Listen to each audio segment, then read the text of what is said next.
मोरङको केराबारी गाउँपालिका जिल्लाको उत्तरपूर्वी भागमा पर्दछ। साबिक पाटी, सिंहदेवी, याङसिला, केराबारी गाविस र लेटाङ भोगटेनी नगरपालिकाको वडा नम्बर 1 सहितको भूभागको संरचनाबाट बनेको केराबारी गाउँपालिकाको आधा भूभाग तराई र आधा पहाडको भूबनोट रहेको छ। यस गाउँपालिकाको पूर्वमा लेटाङ नगरपालिका, पश्चिममा धरान उपमहानगरपालिकाको पानबारी, उत्तरमा धनकुटाको 24 गाउँपालिका र दक्षिणमा सुन्दरहरैचा र बेलबारी नगरपालिका रहेको छ। यस गाउँपालिकाको प्राकृतिक सम्पदा भनेकै सुन्दर पहाड, घना वनजङ्गल, खोला नाला र समतल उर्वर फाँटहरू हुन्।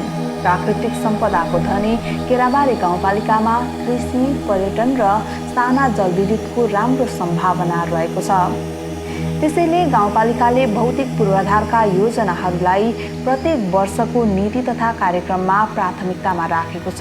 पूर्वाधार मैत्री, लगानी स्वरोजगार, उन्मुख बिहानी भन्ने मूल नारालाई गाउँपालिकाले आत्मसात गरेको छ। स्थानीय तह, प्रदेश तथा केन्द्रीय सरकारबाट सञ्चालनमा आएका योजनाहरूले यतिखेर गाउँको मुहार फेरिन थालेको छ। गाउँपालिकामा सडक निर्माण, बिजुली र खानेपानीको पूर्वाधार, बाँध, पैनी, सिँचाइका कामहरू धमाधम निर्माण भइरहेका छन्।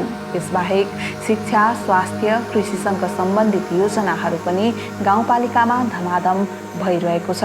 पालिकाले आर्थिक वर्ष 2076-77मा सांसद विकास निर्वाचन क्षेत्र पूर्वाधार अन्तर्गत साझेदारीबाट सम्पन्न गर्ने गरी 47 लाखको लागतमा ज्यामिरे खुल्ची हुँदै चिउरी ओख्रे जोड्ने कृषि मोटर बाटोको स्तरोन्नति गर्ने कार्य सकाएको छ। 10 लाखको लागतमा फाइबा पितलुम्बा जोड्ने बाटोको ट्र्याक निर्माण सम्पन्न भएको छ भने 10 लाखको लागतमा भलुवा बिराजे भालुगौडे जाने बाटो सडकको स्तरोन्नति र 19 लाखको लागतमा दारे खुल्ची कल्भर्ट निर्माण पनि यसै वर्ष सम्पन्न भएको छ। प्रदेश सरकार र गाउँपालिकाको साझेदारीमा देवीझोडा सिरानदेखि वडा नम्बर 3 को गोल ग्राउन्डसम्म जोड्ने बाटोमा कालोपत्रे हुने भएको छ। संघीय सरकारको योजनामा 1 करोडको लागतमा कालापानी चोकटी कालोपत्रे सडक निर्माणाधीन अवस्थामा रहेको छ।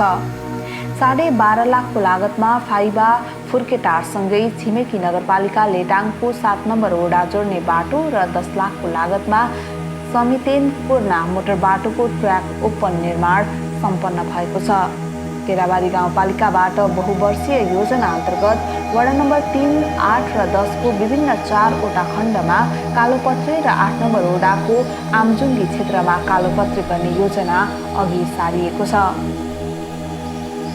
मुख्यमन्त्री ग्रामीण कृषि सडक अन्तर्गत बेलचौरी घङ्गरो हुँदै भलुवा लाख जोड्ने बाटो यसै वर्षदेखि सुरु हुने भएको छ। प्रदेश सरकारको योजनामा 2 करोडको लागतमा देवीझोडा खैरखारी जोड्न खोलामा पुल निर्माण गर्ने तयारी भइरहेको छ। त्यसैगरी बहुचर्चित खदम खोलामा पुल निर्माणको लागि ठेक्का सम्झौता भइसकेसँगै सर्वेको काम सम्पन्न भइसकेको छ। असोजदेखि नै निर्माण सुरु गरिने तयारी भइरहेको केराबारी गाउँपालिकाकी उपाध्यक्ष शान्ति कुमारी लिम्बू भुजेलले बताइन्। अस्ति फागुनमै ठेक्का लाग्ने र वैशाखदेखि काम सुरु हुने भन्ने कुरा पाएका थियौँ र पत्रिकामा ठेक्का लगाइसकेको कुरा पनि आएको थियो र अब यो अहिले कोरोना भाइरसको कारणबाट केही समय पछाडि धकेलिए तापनि अहिले शर्मा कन्स्ट्रक्सनले चाहिँ ठेक्का लिइवरी सम्झौता गरिसकेको र अहिले डिटेल सर्वेको लागि भर्खरै 4-5 दिन मात्रै भयो होला उहाँले चाहिँ सर्वे गरेर यहाँबाट अस्तिको दिन कि कहिले मात्रै बिदा हुनुभएको छ र अहिले ठेक्का लागिसकेको। अब पुलको काम सुरु चाहिँ चाहेजोस् हामी विश्वास छौँ कि यो वर्षायाममा खोलाबाढी आइरहेको समयमा पनि चाहिँ तुरुन्त चाहिँ सर्वे सुरु भएपछि काम हुन्छ भन्ने कुरामा हामी विश्वास छौँ र यसको लागि विशेष पहल गरिदिनु हुने माननीय सङ्घीय संसद घनश्याम खतिवडाज्यूलाई म मेरो व्यक्तिगत र सिंहपालिकाको र केराबारी जनताको तर्फबाट पनि धन्यवाद दिन चाहन्छु। त्यस्तै गरेर अब दुवैजना माननीय ज्यूहरूबाट चाहिँ यहाँको शिक्षा, स्वास्थ्य, कृषि, सिँचाइ, खानेपानी, विद्यालय, क्याम्पस, खेलकुद सबै क्षेत्रमा चाहिँ उहाँहरूको विशेष पहलबाट केराबारी गाउँपालिकालाई बजेटहरू विनियोजन भएको छ र कामहरू धमाधम भइरहेका छन्। सडक निर्माणका लागि पूर्वाधार निर्माणमा जोड दिई गाउँपालिकाको सबै क्षेत्रमा सडक सञ्जाल जोड्न सडक निर्माणलाई प्राथमिकतामा राखेको छ। त्यसैगरी 10वटै वडाका विभिन्न टोलमा नवनिर्मित बाटोमा पक्की ड्रेन, स्तरोन्नति, कल्भर्ट निर्माणको काम समेत भइरहेको छ। कतिपय ठाउँमा निर्माणाधीन अवस्थामा रहेसँगै साँघुरा र अप्ठ्यारा बाटो तथा सडकहरू ठूला र सजिला भएका छन्। गाउँपालिकाले बहुवर्षीय योजना मार्फत सम्पन्न गर्ने गरी 4, 6 र 9 को वडा कार्यालय भवन निर्माण सुरु भएको छ।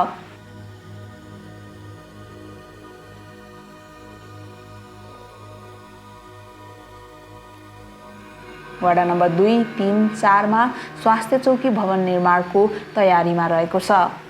केराबारी 8 का बासिन्दाहरू खदम खोलामा आउने बाढीको जोखिम न्यूनीकरणका लागि खोलामा तटबन्ध गरिएको छ। गाउँपालिकाले दिएको 40 लाखबाट खोलामा सिमेन्ट ढलान सहितको बाँध निर्माण कार्य सम्पन्न भएको छ। यसअघि पनि सोही क्षेत्रमा 50 लाखको बाँध निर्माण भएको छ। यहाँका किसान व्यवसायी खेती प्रणालीमा बिस्तारै अभ्यस्त हुँदै गएका छन्। केराबारीमा कृषि व्यवसायीहरू पनि थपिँदै गएको कारण देशलाई नै आत्मनिर्भरताको बाटो लान प्रेरित गरेको छ। भौतिक पूर्वाधार विकास मन्त्रालय प्रदेश नम्बर 1 को आयोजनामा तराई र पहाड जोड्ने मुख्य सडक अन्तर्गत रहेको वडा नम्बर 5 को हुरहुरे खोलामा स्थानीय सरकारको 2 करोड 21 लाखको लागतमा पक्की पुल निर्माण सम्पन्न भएको छ। पुल निर्माण भएसँगै पहाडी क्षेत्र जोड्ने चिउरी, पाटी, ओख्रे जोड्ने बाटो सहज हुने भएको छ। सडक, बाटो, खानेपानी तथा पुल पुलेसा जस्ता भौतिक पूर्वाधारमा निर्माण प्रक्रिया यति बेला तीव्र गतिमा अगाडि बढिरहेको छ। लकडाउनका कारण पूर्वाधार निर्माणका काममा असहज परिस्थिति सिर्जना भए पनि कतिपय अधुरा योजनाहरू समेत यसै वर्ष सक्ने गरी पालिकाले सडक, विद्युत, खानेपानीको योजनालाई सम्पन्न गर्ने गरी सुरु गरेको छ। प्रदेश नम्बर 1 का सांसद उपेन्द्र घिमिरे र संघीय सांसद घनश्याम खतिवडाले समेत सांसद विकास कोष मार्फत केराबारीको विकासमा बजेट विनियोजन गरिदिएपछि पूर्वाधार विकासमा समेत थप टेवा पुगेको गाउँपालिकाका प्रमुख प्रशासकीय अधिकृत पुण्यप्रसाद पौडेलले बताएका छन्। खोले खोलाले विस्तृत भएको केराबारी गाउँपालिका भए पनि अब एउटा गौरवको कुरा चाहिँ यो मदन भण्डारी राजमार्ग यस क्षेत्रबाट निर्माण हुने क्रम भएको हुनाले यस क्षेत्रमा पर्ने खदम खोला, मुगु खोला लगायतका सबै खोलाहरूमा अहिले यो आयोजनाले नै यसको चाहिँ निर्माणको डिपिआरको काम र पुलको निर्माण काम चाहिँ अब सुरुवात भएको छ यसै आर्थिक वर्षबाट। र हाम्रो यो वर्षौँदेखिको प्रतीक्षा खदम खोला लगायतका यी महत्त्वपूर्ण अरू पनि खोला छन्, ती खोलाहरूमा चाहिँ पुल निर्माणको डिपिआर र पुल निर्माणको काम, राजमार्गको निर्माणको काम सँगसँगै अब अघि बढ्ने भएको छ। अब हामीले यो प्रतीक्षा गर्नुपर्ने छ, केही वर्षपछि हामी यो राजमार्गमा पर्ने खदम खोला लगायतका, मुगु खोला लगायतका यी सबै खोलाहरूमा हाम्रो पुल निर्माणको काम अघि बढिसकेको छ अब कार्य प्रक्रिया रूपमा। र यसलाई अब सफलताको लागि केही समय हामी पर्खिनै पर्ने हुन्छ र यो एउटा महत्त्वपूर्ण हाम्रो उपलब्धिको रूपमा रहेको छ। गाउँपालिकामा विकासका काम धमाधम भएपछि निकट भविष्यमा नै केराबारी गाउँपालिका सुन्दर बन्नेमा स्थानीय बासिन्दाहरू आशावादी छन्। देश सङ्घीय संरचनामा गइसकेपछि 3वटै तहको समन्वयमा केराबारी गाउँपालिकाले कुवापानी आधारभूत विद्यालयमा 12.5 लाखको लागतमा विद्यालय कम्पाउन्ड खेराबारा गरिएको छ। आदिवासी जनजाति महासङ्घको भवन, मुगु आधारभूत विद्यालयको भवन मर्मत कार्य सम्पन्न भएको छ। खेलकुद क्षेत्रको विकास र पूर्वाधार निर्माणका लागि केराबारीको रङ्गशालामा मञ्च तथा प्याराफिट निर्माणको काम समेत धमाधम भइरहेको छ। कृषि क्षेत्रको विकासका लागि पालिकाले व्यवसाय किसानहरूलाई आधुनिक कृषि सामग्री वितरणसँगै किसानहरूलाई बिउ वितरण गर्दै आएको छ। गाउँपालिकाभित्र रहेका 38 सामुदायिक विद्यालयहरूमध्ये केही विद्यालयहरूमा विद्युतीय हाजुरीको व्यवस्था गरेको छ। गाउँपालिकाले शिक्षा, विपद व्यवस्थापन, सहकारी सञ्चालन पदाधिकारी आचार संहिता, निर्णय आदेश अधिकार पत्रको प्रमाणीकरण, कार्य सम्पादन मूल्याङ्कन, नियमावली, गाउँसभा कार्यविधि र 4 कार्यविधि पारित गरी योजनाहरू सञ्चालनमा ल्याएका छन्। केराबारी गाउँपालिकामा जनप्रतिनिधि चयन भएको 3 वर्षमै विकासका धेरै योजनाहरू सम्पन्न भएका छन्। यसरी भौतिक विकास सँगसँगै मानवीय र आर्थिक विकासका कार्यक्रम समेत गर्दै आएको केराबारी गाउँपालिका समृद्धको पथमा लम्किरहेको छ। हामीले बहुवर्षीय कार्यक्रम केराबारी गाउँपालिकाको वडा नम्बर 9 को देवी जोडाबाट बन्ने कालोपत्रबाट सुरु गरेको र यसलाई निरन्तरता हामीले यो वर्ष पनि दिएका छौँ र यो वर्षभित्र चाहिँ हामीले चोकटी कालापानी सडकको चाहिँ बहुवर्षीय योजना अन्तर्गत पूर्वाधारका क्षेत्रमा कालोपत्र गर्ने र कालोपत्र पनि अस्फाल प्रविधिबाट अहिलेको नयाँ प्रविधिबाट 40 mm को पिच र त्यो रोडसँग जोडिएका सबै ठाउँमा कल्भर्ट पुलको व्यवस्थापन गरेर हामीले सुरु गरेका छौँ र आदि काम सम्पन्न भएको छ र अब हामी साउन भदौ पछाडि दसैँ अथवा असोज कार्तिकतिर मौसमले साथ दियो भने हामी यो समयमै सम्पन्न गर्छौँ। त्यसै गरेर बहुवर्षीय योजना अन्तर्गतका हामीले केही मोटरबल पुलहरू राख्नुपर्छ भनेर यो वर्ष हामीले प्रदेश सरकारको साझेदारीलाई डिबिआर गरेर चाहिँ पुलहरू बनाउनुपर्छ।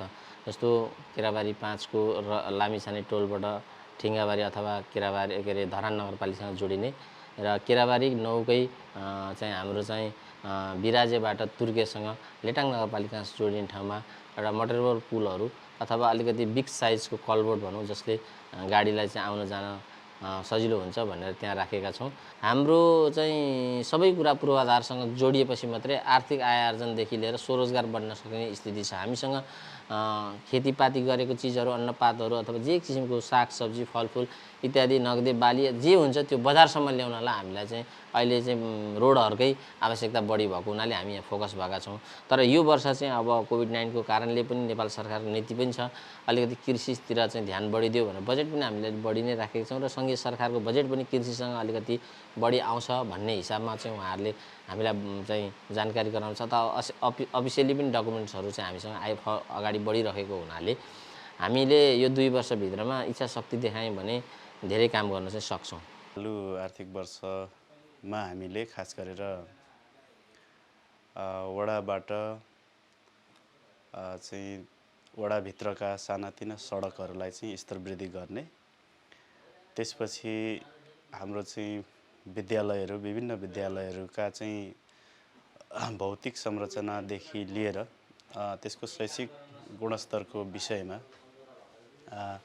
त्यसलाई अलिकति टेवा पुग्ने गरीका कार्यक्रमहरू र त्यसपछि खास गरेर अन्तरपालिका अन्तरवडा जोडिने खालका चाहिँ सडकहरूको ट्र्याक ओपन लगायतका कामहरू र पर्यटनसँग जोडिएका चाहिँ पर्यटन पूर्वाधारका कामहरू चाहिँ यो आर्थिक वर्षभित्र हामीले गरेका खास गरेर अलिकति मुख्य कामहरू पर्दछन्। धेरै जस्तो जनताहरू कृषिलाई फेरि जोडे, कृषिमै निर्भर रहेको कारणले गर्दा कृषिलाई मैले त्यहाँनिर पहिलो प्राथमिकता मैले राखेको छु र धेरै जस्तो बजेटहरू कृषिमा विनियोजन गरेको छु र हामीले पालिकामा पनि र सम्बन्धित विभागहरूमा पनि कृषिलाई त्यहाँ विशेष जोड दिएर हामीले पशुपालन अन्तर्गत गाई बाख्रा बङ्गुर पालनलाई अहिले विशेष प्राथमिकता दिएर हामीले लगेका छौँ र तरकारी त्यहाँनिर अदुवा मैले अघि पनि भने किवी कागती लगायत अरू धेरै त्यहाँ तरकारीहरू उत्पादन गर्ने ठाउँ विशेष गरी बेमौसमी तरकारीहरूले उत्पादन गरिरहेका छौँ र त्यसको विशेषतः हामीले उत्पादन मात्र गरेर भएन त्यसको बजारको चाहिँ व्यवस्थापनले सम्बन्धित निकायबाट अर्थात् अरू सरकारहरूबाट पनि त्यसको व्यवस्था भएदेखि त्यहाँको जनताको जीवनस्तर गाँच्नलाई धेरै सहज हुन्थ्यो भन्ने चाहिँ मलाई लागेको छ।